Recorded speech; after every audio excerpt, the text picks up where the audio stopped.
Okay, आज के Excel के चैप्टर में हम लोग तीन चार टॉपिक के बारे में बात करेंगे, जिसमें से बेसिकली हम लोग सबसे पहले बात करने वाले हैं फिल सीरीज। दूसरा हम लोग बात करेंगे फिल सीरीज के बाद custom number format, custom number format. और तीसरा fill fill flash fill. Okay, देखिए, ये जो तीन ऑप्शन है, fill series, custom number format और फ्लैश फिल, तो आज हम इसी टॉपिक के बारे में बात करेंगे। सबसे पहले बात करते हैं फिल सीरीज की। तो एक्सेल में सीरीज कितने तरह की होती है? तो एक्सेल में जो सीरीज होती है वो चार तरह की होती है, जिसको हम लोग बोलते हैं, यहाँ पे आप देख सकते हैं, लीनियर सीरीज। मैंने सबका एग्जांपल यहाँ पे रखा हुआ है ताकि आपको चीजें क्लियर हो जाए। तो पहला है लीनियर सीरीज, दूसरा ग्रोथ सीरीज, तीसरा डेट सीरीज और चौथा ऑटोफिल होता है। ठीक है, तो देखिए, ये जो फाइल है ये आपको डिस्क्रिप्शन में मिल जाएगा, वहां से आप इसको डाउनलोड कर लीजिएगा प्रैक्टिस के लिए। तो चलिए बात करते हैं ये सीरीज क्या होती है और किस तरीके से जनरेट की जाती है। तो सबसे पहले हम लोग बात करते हैं लीनियर सीरीज की। अब ये जो लीनियर सीरीज होती है, अगर आप इसका एग्जांपल समझें, तो लीनियर सीरीज जो बनती है वो कुछ इस तरीके से बनती है, जैसे 1, 3, 5, 5 के बाद 7, 9। ओके, देखिए, अगर नंबर की कुछ इस तरह की सीरीज जनरेट हो रही है, यानी एक के बाद तीन आ रहा है, तीन के बाद पांच आ रहा है, पांच के बाद सात, सात के बाद नौ, तो समझ लीजिए कौन सी सीरीज है, लीनियर सीरीज। लीनियर सीरीज में होता क्या है कि जो दूसरा नंबर आता है वो कोई एक पर्टिकुलर संख्या ऐड करने के बाद आता है। जैसे फॉर एग्जांपल, इस एग्जांपल में अगर आप समझें, तो वन के बाद अगर थ्री आ रहा है तो इसमें एक कॉमन नंबर है टू, यानी वन में टू प्लस करेंगे तो क्या आएगा, थ्री। थ्री में अगेन टू प्लस करेंगे तो फाइव, फाइव में अगेन टू प्लस करेंगे सेवन, और इस तरीके से ये सीरीज बढ़ती जाती है। यानी लीनियर सीरीज कैसे बनती है? ऐड होने से, एक पर्टिकुलर संख्या के ऐड होने से जो आगे संख्या बढ़ती चली जाती है, इसी को सीरीज को हम क्या कहते हैं, लीनियर सीरीज। अब ये लीनियर सीरीज एक्सेल में आप किस तरीके से बना सकते हैं वो समझते हैं। तो सपोज करिए ये एक सीरीज बनी हुई है, तो सबसे पहले आपको ये पता लगाना होगा कि इस पांच में क्या ऐड हुआ है कि यहाँ पे 16 आया है। ठीक है, तो पांच में जाहिर सी बात है 11 प्लस हुआ है, 11 5 16। तो यहाँ पे जो सीरीज बन रही है वो हर बार 11 प्लस होने के बाद बन रही है। ओके, तो पहली चीज आपको यही पता लगा लेनी कि जो सीरीज आपको बनानी है उसमें कौन सी कॉमन संख्या है जो बार बार आपको ऐड करनी है। अब सीरीज बनाने के लिए आपको करना क्या है? तो सबसे पहले जो सीरीज जहां से शुरू करनी है, जैसे कि हमारी सीरीज हमें शुरू करनी है फाइव से, तो ये जो फाइव है ये आपको यहाँ टाइप कर लेना है। टाइप करने के बाद एक बार एंटर प्रेस कर दीजिएगा और कर्सर को दोबारा इसी फाइव पे रख लीजिएगा। ओके, दूसरा कि आपको ये सीरीज जहां तक बनानी है उस रेंज को आप सिलेक्ट कर लीजिए। ठीक है, दो बातें हैं, या तो आप रेंज सिलेक्ट कर लीजिए या तो रेंज सिलेक्ट मत करिए। रेंज अगर आप सिलेक्ट कर लेते हैं तो एंड पॉइंट आपको बताने की जरूरत नहीं पड़ेगी, और अगर आप रेंज नहीं सिलेक्ट करते हैं तो आपको एंड पॉइंट बताना पड़ेगा कि ये सीरीज आपको कहाँ तक लेके जानी है। तो सपोज हमने यहाँ पे ये रेंज सिलेक्ट कर ली है। अब आपको जाना कहाँ है? तो हमें जाना है होम टैब में, और यहाँ पे आपको फिल का एक ऑप्शन मिलेगा, एडिटिंग ग्रुप में फिल ऑप्शन, इस पे क्लिक करना है और इसी में आपको मिलेगा सीरीज। ठीक है, सीरीज पे क्लिक करेंगे तो यहाँ पे आप देखेंगे, जैसे कि मैंने आपको बताया, सीरीज के टाइप कितने तरह की सीरीज होती है, तो चार तरह की होती है, लीनियर, ग्रोथ, डेट और ऑटोफिल। तो फिलहाल जो हम सीरीज बना रहे हैं वो लीनियर बना रहे हैं। तो यहाँ पे कुछ सवाल है जिसके आपको जवाब देने हैं। तो सबसे पहले आपसे पूछ रहा है सीरीज इन, यानी सीरीज आपको कैसे बनानी है, रो में बनानी है कि कॉलम में। ठीक है, तो जैसे कि हमने यहाँ पे ये जो रेंज सिलेक्ट की है, तो ये हमने कॉलम सिलेक्ट किया हुआ है, राइट। तो यहाँ अपने आप इसको पता चल गया कि आपको सीरीज किस में बनानी है, कॉलम में। दूसरा जवाब आपको बताना है टाइप की, कौन सी सीरीज आप बनाना चाहते हैं। तो जैसे फिलहाल हमें बनानी है लीनियर सीरीज, तो यहाँ पे हम क्लिक कर लेंगे लीनियर पे। तीसरा, नीचे आएंगे तो यहाँ पे आपको मिलेगा स्टेप वैल्यू, यहीं पे यहाँ पे वो वैल्यू आपको बतानी है जो संख्या बार बार आपको ऐड करनी है। तो यहाँ पे ये जो सीरीज बनी है वो हर बार 11 को ऐड करने से बनी है, तो यहाँ पे हम लिखेंगे 11। अब इसके बाद आपसे पूछता है स्टॉप वैल्यू, तो स्टॉप वैल्यू बताने की आपको जरूरत नहीं है, क्योंकि आपने यहाँ स्टॉप पॉइंट बता रखा कि हमें इसी रेंज तक यानी इसी सेल तक डेटा चाहिए, इसके बाद हमें डेटा नहीं चाहिए। लेकिन अगर आप ये रेंज सिलेक्ट नहीं करते हैं तो आपको यहाँ पे स्टॉप वैल्यू बतानी होगी, 50, 60, 70, 80, जहां तक आप सीरीज को ले जाना चाहते हैं वहां की संख्या आप लिख सकते हैं। ओके, तो यहाँ पे फिलहाल मैं कर दूंगा ओके। तो यहाँ पे जैसे ही मैं ओके करूंगा तो ये सीरीज सेम यहाँ पे डेवलप हो गई। तो इस तरह से लीनियर सीरीज जनरेट की जाती है। नेक्स्ट हम लोग बात करेंगे ग्रोथ सीरीज की। अब ग्रोथ सीरीज कैसे बनती है? तो ग्रोथ सीरीज बनती है मल्टीप्लाई होने से, जैसे ये लीनियर सीरीज प्लस होकर बनती है और ये मल्टीप्लाई, ठीक है। जैसे यहाँ पे जो सीरीज बन रही है, तो 8 में 7 से मल्टीप्लाई करेंगे तो 56 आएगा, 56 में अगेन 7 से मल्टीप्लाई करेंगे तो 392 आएगा, और इस तरीके से ये सीरीज जनरेट होती चली जाएगी। तो यहाँ पे भी सीरीज बनाने का तरीका वही है। पहला, जो संख्या से आपको सीरीज स्टार्ट करनी है वो संख्या पहले आप टाइप कर लीजिए। इसके बाद इस पूरी रेंज को सिलेक्ट कर लीजिए जहां तक आपको सीरीज बनानी है, ठीक है। फिर आप जाएंगे होम टैब में, एडिटिंग ग्रुप में, फिल में, और यहाँ पे आपको मिलेगा सीरीज, क्लिक कीजिएगा इस पे। पहला, अब ये फिर से वही सवाल के जवाब आपको देने हैं। पहला सवाल कि आपको सीरीज कहाँ बनानी है, रो में कि कॉलम में? तो चूंकि हमने यहाँ कॉलम सिलेक्ट किया हुआ है तो यहाँ कॉलम अपने आप क्लिक हो चुका है। यहाँ आपको बताना है कि हमें कौन सी सीरीज बनानी है, ग्रोथ, तो यहाँ ग्रोथ पे क्लिक कर देंगे और यहाँ स्टेप वैल्यू में वो संख्या बताएंगे जिससे बार बार आपको मल्टीप्लाई करना है। तो फिलहाल हमें यहाँ 7 से मल्टीप्लाई करना है, तो यहाँ पे हम लिखेंगे 7, और स्टॉप वैल्यू हम नहीं बताएंगे क्योंकि हमने यहाँ पे ऑलरेडी रेंज सिलेक्ट किया हुआ है। ओके करेंगे तो हमारी सीरीज यहाँ पे बन चुकी है। नेक्स्ट हम लोग बात करेंगे डेट सीरीज की। ओके, डेट सीरीज अब डेट जो होती है वो 3 चीजों से मिलकर बनती है, दिन, महीना और साल। तो यहाँ पे एक दिन है, अप्रैल महीना है, और ये 2009 साल है। अब इन तीनों में कोई एक चीज आप चेंज कर सकते हैं। जैसे इस पर्टिकुलर एग्जांपल में दिन चेंज हुआ, एक के बाद देखिए 7 तारीख आ रही, अप्रैल कॉमन है, 2009 कॉमन है, तो यहाँ पे जो बदल रहा है वो दिन बदल रहा है, ठीक है। तो ये जो सीरीज बन रही है वो दिन को चेंज करने से बन रही है। और कितना ऐड हुआ है? तो 6 प्लस हुआ है इसमें, एक में 6 प्लस करेंगे तो 7, 7 में अगेन 6 प्लस करेंगे तो 30। अब ये सीरीज किस तरीके से बनानी है? तो यहाँ पे जो पहली डेट है वो आपको टाइप करनी होगी। तो यहाँ पे हम लोग पहली डेट टाइप कर लेते हैं, 1/4/2009, राइट। एंटर प्रेस करेंगे और फिर इस रेंज को सिलेक्ट कर लेंगे जहां तक हमें ये सीरीज डेवलप करनी है, यहाँ तक, और फिर जाएंगे वहीं फिल में और सीरीज में। सीरीज हमें कॉलम में बनानी है, यहाँ कॉलम पे क्लिक करेंगे और यहाँ पे देखिए डेट अपने आप सिलेक्ट है, क्योंकि एक्सेल को पता है कि आपकी इस रेंज में क्या है, डेट है, तो वो अपने आप डेट पे क्लिक हो जाएगा। आपको यहाँ बताना है, क्योंकि डेट पे क्लिक करेंगे तो ये बगल वाला जो ऑप्शन है हाईलाइट हो जाएगा। अब आपको यहाँ बताना है कि इन चारों में से आपको क्या बदलना है, डे, वीक डे, मंथ की, ईयर। तो फिलहाल हमें दिन बदलना है, तो यहाँ पे हम किस पे क्लिक कर लेंगे, डे पे। और कितने दिन का गैप है? तो दो डेट के बीच में 6 दिन का गैप है, तो यहाँ पे हम लिख लेंगे 6।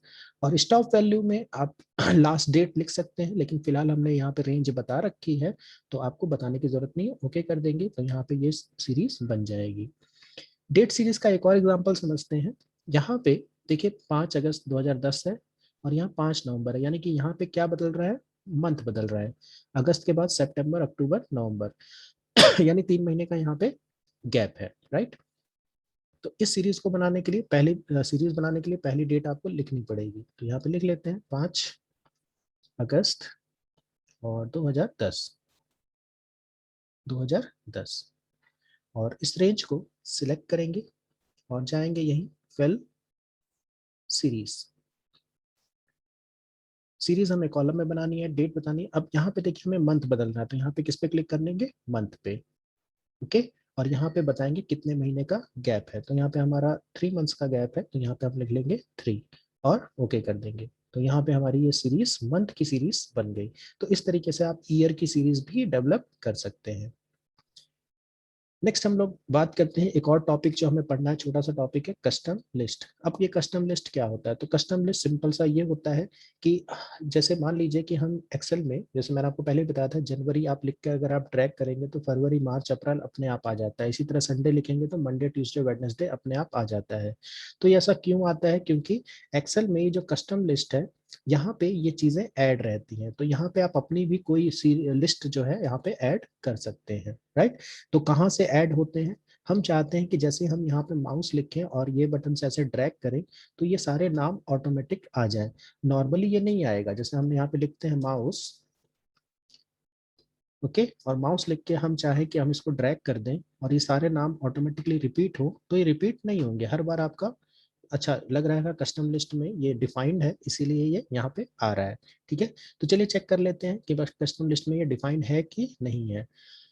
तो कस्टम लिस्ट में इसको डिफाइन करने के लिए आपको जाना होगा फाइल में, ओके, और मोर में जाके ऑप्शन में जाना होगा आपको, ठीक है, फाइल में ऑप्शन में, और यहाँ पे आप चले जाएंगे एडवांस में, और थोड़ा सा आप नीचे जाएंगे तो यहीं पे आपको मिलेगा custom list.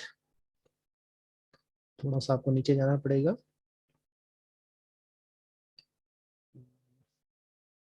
This one, create list for use in short and fill sequence, ठीक है। तो यहाँ पे आपको मिलेगा एडिट कस्टम लिस्ट। यहाँ पे जब आप क्लिक करेंगे तो देखिए यहाँ पे ये माउस, कीबोर्ड, मॉनिटर, ये ऑलरेडी यहाँ पे डेटा फिल्ड है। इसी वजह से जब मैंने यहाँ माउस लिखा और ड्रैग किया तो ये सारे नाम ऑटोमेटिकली आ गए।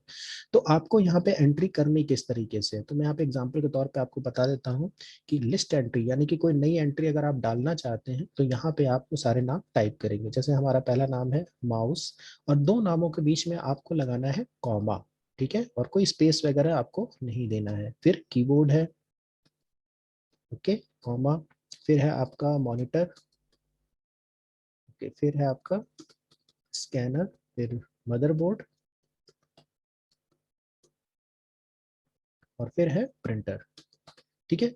इस तरह से आप कितनी भी चाहे लिस्ट यहाँ पे जनरेट कर सकते हैं। जब आपका जितना भी आपको मैटर लिखना है वो आपने लिख लिया तो इसको क्या करते हैं, यहाँ पे ऐड कर देते हैं। तो ये जो हमारी एंट्री है वो यहाँ पे इसके कस्टम लिस्ट में ऐड हो गई। इसी तरह से जो आप देखते हैं एक्सेल में संडे मंडे अपने आप आ जाता है, ठीक है, जनवरी फरवरी अपने आप आ जाता है। तो ऐसे ही नहीं कि वो अपने आप यूं ही नहीं आता है, यहाँ कस्टम लिस्ट में वो ऐड रहता है। इस वजह से आप संडे लिखते हैं और ड्रैग करते हैं तो बाकी के नाम अपने आप चले आते हैं। तो इसी तरह से आप अपनी खुद की भी कोई एंट्री यहाँ पे ऐड कर सकते हैं, राइट। और इसको फिर फाइनली क्या कर दीजिए, ओके। अब आप यहाँ पे अगर कुछ भी लिखते हैं, यानी कि इनमें से कोई भी वर्ड आप लिखते हैं तो ये इस डिक्शनरी में ऑटोमेटिकली ऐड हो जाएगा, ठीक है। इसको फाइनली यहाँ पे ओके कर देते हैं कि ये यहाँ पे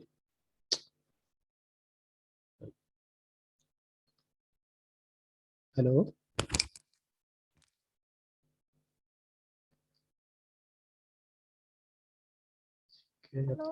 हाँ हाँ ठीक है ठीक है, मेरे को लगा कि कट गया है, नहीं है उसपे। तो यहाँ पे देखिए ये माउस है, मैंने यहाँ पे टाइप किया, तो इसको जब हम ड्रैग करेंगे, और जरूरी नहीं कि माउस ही पहले लिखें, आप चाहें तो पहले स्कैनर लिख लीजिए। तो स्कैनर के बाद जो नाम होगा लिस्ट में वो अपने आप यहाँ पे जब आप ड्रैग करेंगे तो अपने आप वो सारे नाम आते चले जाएंगे। तो इसी को हम लोग बोलते हैं कस्टम लिस्ट, ठीक है। नेक्स्ट हम लोग बात करते हैं कस्टम नंबर फॉर्मेट की। ये बहुत इंपॉर्टेंट है एक्सेल में कस्टम नंबर फॉर्मेट। जब भी आप डेटा एंट्री का काम अगर आप कहीं करने को मिलता है आपको, और डेटा अगर कुछ इस तरह का हुआ जो कि आपको अगर टाइप करना पड़ जाए तो ये काफी टाइम टेकन हो सकता है, ठीक है। तो इस तरह की लंबी लंबी एंट्री अगर आप को इस तरह की फीडिंग करनी है, और अगर आपको कस्टम नंबर फॉर्मेट के बारे में पता है तो आप बड़ी आसानी से ये डेटा को फीड कर पाएंगे। किस तरीके से इसको डिफाइन किया जाता है, ठीक है, उसको समझते हैं। देखिए जैसे ये जो डेटा है, इस डेटा में अगर आपके पास कोई ऐसा डेटा आता है जिसमें कुछ चीजें कॉमन है ऑलरेडी, यानी कि जो पहले से रिपीटेड है, जैसे कि इस डेटा में अगर आप देखें तो जे के पी ये सब में कॉमन है। इसके अलावा ये आई एन वी ये भी आप देख रहे हैं सब में कॉमन है। इसके अलावा ये 10-11 ये भी सब में कॉमन है। अगर कुछ यहाँ चेंज हो रहा है तो ये अंत में 128056088 ये चेंज हो रहा है। तो जाहिर सी बात है अगर आपको ये सारा टाइप करना पड़े तो काफी टाइम टेकन है। तो इस चीज से बचने के लिए आप कस्टम नंबर फॉर्मेट डिफाइन कर सकते हैं। कैसे डिफाइन करना है, तो सबसे पहला स्टेप ये है कि जहां पे आपको ये सारे डेटा टाइप करने हैं उस रेंज को सिलेक्ट कर लीजिए। मान लीजिए हमें ये जो डेटा है इस रेंज में टाइप करने हैं, तो पहले इस रेंज को आप क्या करेंगे, सिलेक्ट करेंगे। ठीक है। सिलेक्ट करने के बाद आपको जाना कहाँ है, तो आपको जाना है होम टैब में, नंबर सर ग्रुप। वीडियो नहीं आया। हाँ, वीडियो नहीं आ रहा सर है। वीडियो वो सर। ओके ओके ओके, मैं देखता हूँ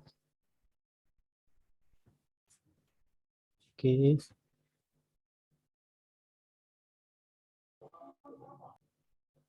ओके अब सही है। हेलो, जी सर सही है। ठीक, हाँ सर अब सही दिख रहा है। Okay okay. देखिए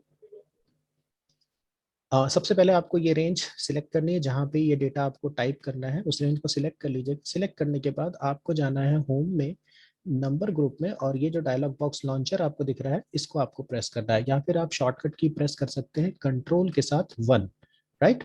कंट्रोल के साथ 1 प्रेस करेंगे तो यही विंडो आपके सामने खुल के आएगी। अब यहाँ पे आपको करना क्या है, तो यहाँ पे हमें इसको डिफाइन करना है। कैसे डिफाइन करना है वो समझते हैं ध्यान से। तो देखिए सबसे पहले यहाँ पे आप नंबर ग्रुप में जब जाएंगे, नंबर टैब पे क्लिक करेंगे तो यहाँ पे आपको जाना है कस्टम में। ठीक है, कस्टम में जाने के बाद जहाँ पे ये जनरल लिखा हुआ है इसको आपको मिटा देना है। बैकस्पेस प्रेस करिएगा तो ये मिट जाएगा। अब यहाँ पे छोटा सा एक फॉर्मूला है जो आपको याद रखना है कि जो चीज कॉमन है, यानी इस सारे डेटा में जो चीज कॉमन है उसको आप लिखना है इन्वर्टेड कॉमा में। ठीक है, शिफ्ट के साथ जो कॉमा वाला बटन होता है वो प्रेस करिएगा तो यहाँ पे डबल इन्वर्टेड कॉमा आपका लग जाएगा। अब देखिए कॉमन क्या है इस पूरे डेटा में, JKP INV 1011 यहाँ तक का पूरा डेटा क्या है, सब में कॉमन है। तो इस इन्वर्टेड कॉमा में आप यही टाइप कर लेंगे, JKP /INV /1011 ओके, और फॉरवर्ड स्लैश, यहाँ तक का डेटा जो है सब में कॉमन है। अब इसको इन्वर्टेड कॉमा को यहाँ पे बंद कर देंगे। ठीक है, अब इसके बाद हमें लिखना है 3 डिजिट, यानी 1 2 8, यानी कितने डिजिट हो गए, 3 डिजिट। तो 3 बार आपको लिखना है 0 0 0। 4 डिजिट होते तो 4 0, 5 डिजिट होते तो 5 0 लगाते, राइट। अब ये हमारा देखिए कस्टम नंबर फॉर्मेट डिफाइन हो गया। अब इसको फाइनली आपको ओके कर देना है। अब यहाँ आप अपनी टाइपिंग कर सकते हैं। अब टाइपिंग में आपको जरूरी नहीं कि सबका सब टाइप करिए, आपको सब टाइप करने की जरूरत नहीं है, आपको सिर्फ ये लास्ट के 3 डिजिट यहाँ पे टाइप करने हैं। जैसे मैंने लिखा 1 2 8। अब जैसे ही आप एंटर प्रेस करेंगे तो ये पूरा डेटा यहाँ पे आ जाएगा। उसी तरह यहाँ पे हमें क्या लिखना है 056, तो आप 0 लिखने की जरूरत नहीं है। ठीक है, 56 भी लिखेंगे तो भी यहाँ पे आपका डेटा आ जाएगा। तो इस तरीके से बड़ी आसानी से आप बड़े कॉम्प्लिकेटेड डेटा को बड़ी आसानी से आप टाइप कर पाएंगे, राइट। चलिए इसी तरह का एक और एग्जांपल देखते हैं और उसको भी डिफाइन करने की कोशिश करते हैं। जैसे हमारे सामने मान लीजिए ये डेटा है, ठीक है, तो सबसे पहले हमें यहाँ पे ढूंढ लेना है कि इसमें कॉमन क्या क्या है। तो यहाँ पे अगर आप ध्यान से देखें तो EM ये सब में कॉमन है और ये डैश सब में कॉमन है। ठीक है, अब ये जो बीच की जो 4 डिजिट है वो सब में अलग अलग है, लेकिन इसके बाद जो -15 है वो भी सब में क्या है, कॉमन। तो रूल क्या है कि जो कॉमन है उसको इन्वर्टेड कॉमा के अंदर रखना है आपको। ठीक है, तो देखिए सबसे पहले आप क्या करेंगे, यहाँ रेंज लेना बहुत जरूरी है, ध्यान दीजिएगा। जिस रेंज में आपको ये डेटा टाइप करना है उस रेंज को पहले आप क्या करेंगे, सिलेक्ट करेंगे। उसके बाद आपको होम में नंबर ग्रुप के डायलॉग बॉक्स लॉन्चर में जाना है, या फिर मैंने शॉर्टकट की बताया कंट्रोल के साथ 1 आप प्रेस कर सकते हैं। ठीक है, तो डायरेक्ट यही विंडो आपकी खुलेगी और इसमें आपको जाना है कस्टम में और यहाँ जनरल को मिटा देना है। बैकस्पेस प्रेस करके इसको मिटा लीजिएगा। अब यहाँ पे डिफाइन करना है, तो देखिए सबसे पहले हमें ये देखना है EM डैश, ये कॉमन है तो जो कॉमन होता है उसको लिखते हैं इन्वर्टेड कॉमा में इस तरीके से, और यहाँ पे आप टाइप करिए EM और डैश, ये हो गया। अब यहीं पे इन्वर्टेड कॉमा को हम बंद कर देंगे। अब इसके बाद ये जो 4 डिजिट है यहाँ पे 1 2 3 4, इसके लिए हम क्या लिखेंगे, 4 0 1 2 3 4। अब इसके बाद फिर हमारा कॉमन स्टार्ट होता है, ये -15 सब में कॉमन है तो इसको भी हम डिफाइन कर लेते हैं। तो फिर से इन्वर्टेड कॉमा लगाएंगे और लिख देंगे -15 1 5 और इन्वर्टेड कॉमा बंद कर देंगे। तो ये हमारा डिफाइन हो गया। फाइनली इसको ओके करिए और ओके करने के बाद जो भी आपको टाइप करना है टाइप करिए। जैसे यहाँ पे हमें क्या टाइप करना है, 1132, तो आप सिर्फ 1132 लिखेंगे, ना आगे वाला ना पीछे वाला, आपको कुछ भी लिखने की जरूरत नहीं है, वो अपने आप लिख के आएगा, राइट। इसी तरह यहाँ पे क्या लिखना है 1077, तो बाकी का डेटा अपने आप टाइप होके आ जाएगा। तो इस तरीके से आसानी के साथ आप ये पूरा डेटा 2 मिनट के अंदर फीड कर ले जाएंगे। नेक्स्ट हम लोग समझते हैं कस्टम नंबर फॉर्मेट में ही। ध्यान दीजिएगा कि अगर आपका जैसे यहाँ पे क्या थे, नंबर थे, तो नंबर के लिए हमने क्या लिख लिया, 0 लिख लिया। लेकिन अगर आपका टेक्स्ट होता है, ठीक है, टेक्स्ट के लिए हम लोग क्या लिखते हैं वो समझते हैं। एग्जाम्पल क्या है कि जैसे if anyone enter any name, यानी कि अगर कोई व्यक्ति इनमें से कोई भी नाम टाइप करता है, यहाँ पे जैसे अमित लिखता है, राहुल लिखता है, तो हम चाहते क्या है कि क्या हो जाए, it will automatically add a prefix mister, यानी जब भी यहाँ पे कोई नाम लिखे, अमित राहुल पंकज विनय, ठीक है, उसके नाम के पहले क्या लग जाए, मिस्टर लग जाए। ओके, तो ये मिस्टर को कैसे लिखना है वो समझिए। तो सबसे पहले तो इस रेंज को सिलेक्ट कर लीजिए, कंट्रोल 1 प्रेस करिए। कंट्रोल 1 प्रेस करेंगे तो ये नंबर फॉर्मेट सेल का डायलॉग बॉक्स खुल के आएगा। ठीक है, और इसमें आपको कस्टम नंबर फॉर्मेट डिफाइन करना, तो कहाँ जाते हैं, कस्टम में। ठीक है, अब यहाँ जनरल है, इसको मिटा दीजिए। ओके, अब मिटाने के बाद ध्यान दीजिए कि यहाँ पे हमें कॉमन क्या रखना है, तो हमें यहाँ कॉमन रखना है, सबके नाम के आगे मिस्टर लगाना है, ठीक है। तो इस मिस्टर को आप किस में लिखे, इन्वर्टेड कॉमा में। रूल याद रखिएगा, जिसको आपको कॉमन रखना है उसको इन्वर्टेड कॉमा में लिखना है, ठीक है। तो मिस्टर लिख लिया हमने, और यहाँ पे स्पेस दे सकते हैं आप, और इन्वर्टेड कॉमा बंद कर दीजिए। अब इसके आगे, मिस्टर के आगे अब यहाँ नंबर नहीं लिखना है, हमें टेक्स्ट लिखना है। जैसे अमित, अमित क्या है, टेक्स्ट है, नंबर नहीं है, ठीक है। तो टेक्स्ट के लिए हम क्या लिखते हैं, @ का साइन लगाते हैं। जैसे नंबर के लिए क्या लिखते हैं, 0, और टेक्स्ट के लिए क्या लिखते हैं, @ का साइन। अब यहाँ पे ये मत सोचेगा कि वहां पे नंबर थे 3 डिजिट थे तो 3 0 लगाए, तो यहाँ पे अब 4 डिजिट का, 4 अक्षर का नाम है तो 4 बार @ नहीं, आपको सिंगल @ लगाना है, ठीक है। और इसको ओके कर देना है। तो ये हमारा डिफाइन हो गया। चलिए अब टाइप करते हैं। मान लीजिए हमने लिखा अमित, तो जैसे ही आप अमित लिखेंगे तो उसके आगे बाय डिफॉल्ट क्या लिख के आएगा, मिस्टर। उसी तरह राहुल, बाय डिफॉल्ट क्या लिख के आएगा, मिस्टर। पंकज, उसके पहले मिस्टर लग के आएगा, ठीक है। तो ये था हमारा कस्टम नंबर फॉर्मेट, समझ में आ गया होगा आप लोग को। नेक्स्ट हम लोग बात करेंगे टॉपिक जिसका नाम है फ्लैश फिल। अब फ्लैश फिल क्या चीज है, तो फ्लैश फिल एक्सेल की वो फैसिलिटी है जिसमें एक्सेल गेस कर लेता है कि आप अगली टाइपिंग क्या करने वाले हैं, यानी कि ये गेस से रिलेटेड है, ठीक है। जैसे हम लोग गेस करते हैं ना कि इसके बाद ये आएगा, इसके बाद ये आएगा, इसके बाद ये आएगा, उसी तरह ये एक्सेल का जो फ्लैश फिल ऑप्शन है वो इसी तरीके से काम करता है। समझते हैं एग्जाम्पल से किस तरीके से काम करता है। तो देखिए, जैसे यहाँ पे 2 नाम लिखे हैं, प्रियंका, और इसका लास्ट नेम लिखा है दुबे, ठीक है। तो हम चाहते हैं कि यहाँ पे इसका पूरा नाम लिख के आए, प्रियंका दुबे, राइट। और इसी तरह से सबका नाम, दीपक अग्रवाल, फिर राहुल चंद्रा, समर शर्मा, ये सब नाम टाइप होके आ जाए। तो आपको करना क्या होगा, पहला नाम बस आपको लिखना होगा। जैसे मैंने पहला नाम लिखा प्रियंका दुबे, ओके, ये मैंने टाइप कर दिया। और टाइप करने के बाद इस पूरी रेंज को आप क्या करिए, सिलेक्ट कर लीजिए इस तरह से। और फ्लैश फिल के लिए, फ्लैश फिल आपको मिलेगा कहाँ, होम में जाइएगा, यही फिल में आपको जाना है, और फिल में सबसे नीचे आपको मिलेगा एक ऑप्शन फ्लैश फिल, जिसकी शॉर्टकट की होती है Ctrl+E, ठीक है, Ctrl+E। जैसे ही आप इसको क्लिक करेंगे तो ये गेस करके बता देगा कि अगर यहाँ प्रियंका दुबे होगा तो यहाँ पे क्या होगा, दीपक अग्रवाल, यहाँ पे राहुल चंद्रा, राइट। तो इसी को बोलते हैं फ्लैश फिल। अब फ्लैश फिल को कुछ और एग्जाम्पल से हम लोग समझते हैं। जैसे फॉर एग्जाम्पल यहाँ पे पूरा नाम लिखा है प्रियंका दुबे, हम चाहते हैं कि नहीं, यहाँ पे सिर्फ क्या है, इसका पहला नाम है, यानी प्रियंका लिख के आए, ठीक है। तो पहली एंट्री आपको खुद से करनी होगी, राइट। तो मैंने यहाँ पे लिखा प्रियंका।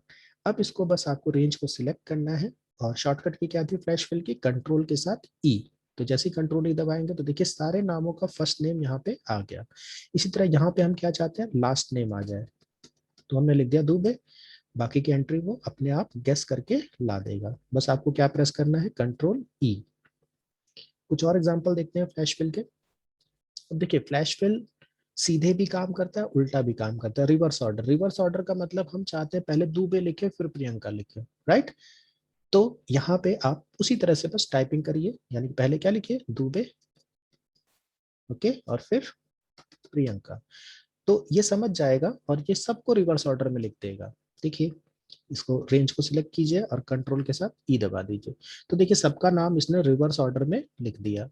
सेम इसी तरीके से एक एग्जांपल और समझते हैं। सपोज करिए प्रियंका दुबे यहाँ पे स्मॉल में लिखा हुआ है, सेंटेंस केस इसको बोलते हैं। हम चाहते हैं कि भाई कैपिटल में लिख के आए पूरा नाम, तो आपको भी पहली एंट्री किस में करनी है, कैपिटल में, प्रियंका दुबे। तो मैंने पहला नाम जो है कैपिटल में लिखा, तो ये बाकी के सारे नाम किस में लेके आएगा, कैपिटल में, बस शॉर्टकट की Ctrl+E। नेक्स्ट एग्जांपल देखते हैं फ्लैश फिल का ही। तो फ्लैश फिल आप देख सकते हैं अलग अलग तरीके से आप चला सकते हैं। अब यहाँ पे डेट रिलेटेड भी फ्लैश फिल आप यूज कर सकते हैं, यानी डेट के साथ भी फ्लैश फिल ऑप्शन चला सकते हैं। जैसे फॉर एग्जांपल यहाँ पे डेट लिखिए 10 दिसंबर 2012, 13 जून 2013, 21 दिसंबर 2013। चाहते क्या है, हम चाहते हैं कि भाई यहाँ पे सिर्फ ईयर आए, तो बस आप पहला ईयर लिखिए 2012, ठीक है। बाकी का ये खुद गैस कर लेगा, ठीक है। कंट्रोल यहाँ पे रेंज सिलेक्ट करिए और कंट्रोल के साथ ई प्रेस कर दीजिए, तो देखिए ये सबका गैस करके आपको निकाल दिया। यहाँ पे इसी तरह मंथ है, तो पहला मंथ क्या है, दिसंबर है, आप यहाँ टाइप करिए दिसंबर, बाकी के महीने ये खुद ही गैस करके बाहर निकाल देगा, ठीक है। और यहाँ पे एक चीज और समझिए, सपोज करिए कि यहाँ पे जो डेट लिखी हुई है तो इसमें सेपरेटर के तौर पे फॉरवर्ड स्लैश का यूज हुआ है। अब हम चाहते हैं कि यहाँ पे सेपरेटर के रूप में हम किसका यूज करें, कॉमा का, ठीक। तो जैसे हम लिखना चाहते हैं किस फॉर्मेट में डेट, MMDDYY, यानी पहले मंथ लिखेंगे। तो सपोज मैंने लिखा क्या, दिसंबर, और सेपरेटर के रूप में हमने क्या यूज किया, कॉमा, फिर दिन यानी 10 तारीख, और फिर कॉमा 2012, राइट। ओके, हमने यहाँ एंटर प्रेस किया और अब देखते हैं एक्सेल हमारे लिए काम करता है कि नहीं। कंट्रोल ई प्रेस करेंगे तो यहाँ पे देखिए सारा डेट जो है इसी फॉर्मेट में यहाँ पे आ गया। तो फ्लैश फिल क्या करता है, गेस करता है, आपकी जो डेटा होता है उसके हिसाब से गेस करके बाकी के डेटा को लेके आता है। एक लास्ट एग्जांपल फ्लैश फिल का समझते हैं कि जैसे डेटा में काफी कॉम्प्लेक्स डेटा और उसके बीच की कोई चीज अगर आप बाहर निकालना चाहते हैं तो भी आप फ्लैश फिल का यहाँ यूज कर सकते हैं। जैसे ये पूरा डेटा है, मैंने पूरा एड्रेस लिखा हुआ है, अब इस एड्रेस में एक सिटी है कलकत्ता, ठीक है, तो आपको बस एक बार ये कलकत्ता यहाँ लिखना है, बाकी का वो गेस करके बाहर निकाल देगा, राइट। हमने लिखा कोलकाता, इसको शिफ्ट के साथ रेंज सेलेक्ट किया और कंट्रोल के साथ ई दबा दिया। Okay, we looked all the data next to your selection. Didn't see a pattern. Okay, यहाँ पे देखिए इसको पैटर्न नहीं समझ में आया कि स्पेलिंग गलत हो गई क्या।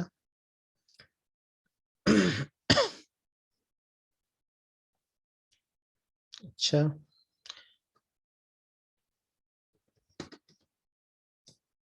देखिए ये कंफ्यूज हो गया एक्सेल ना। चलिए एक बार यहाँ से करते हैं फ्लैश फिल। ओके, तो अगर आपके सामने ऐसी समस्या आती है तो कुछ नहीं करना है, आपको दूसरी सिटी भी आपको यहाँ पे लिख देना है। मान लीजिए यहाँ पे मैं लिख देता हूँ दमदम।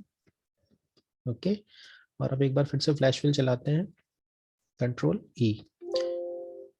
ओके, यहाँ पे ये हो सकता है कि कुछ कंफ्यूज, लेकिन ये कंफ्यूज होता नहीं है। तो चलिए एक बार पिन देखते हैं, पिन लेके आता है कि नहीं। 7 कितने जीरो है, 1 2 3 4, 1 2 3 4, 4 ही जीरो है ना, 1 2 3 4 और 1। तो अगर ये नहीं लेके आया तो ये भी नहीं लेके आएगा, इसका मतलब कुछ डेटा में प्रॉब्लम है, ठीक है, कंट्रोल ई। हाँ, डेटा में प्रॉब्लम है, कुछ ना कुछ प्रॉब्लम है इस डेटा में, क्योंकि ये डेटा कहीं से मैं कॉपी करके लाया था, तो हो सकता है इस डेटा में कुछ प्रॉब्लम हो। बाकी मैं इसका सही करके इसका जो लिंक है वो आपको दे दूंगा। तो आपको बस इसी तरीके से इसको करना भी है, आप कलकत्ता लिखना है, कंट्रोल ई प्रेस करेंगे तो ये ऑटोमेटिकली डेटा को लेके आएगा, नो डाउट, राइट। तो ये था हमारा 3-4 टॉपिक हमने आज की डेट में पढ़े। हमने आज पढ़ा fill series, custom number format, flash fill और कस्टम लिस्ट, ठीक है। तो उम्मीद है आपको समझ में आया होगा ये चारों टॉपिक। तो आज की क्लास यहीं पे ओवर करें।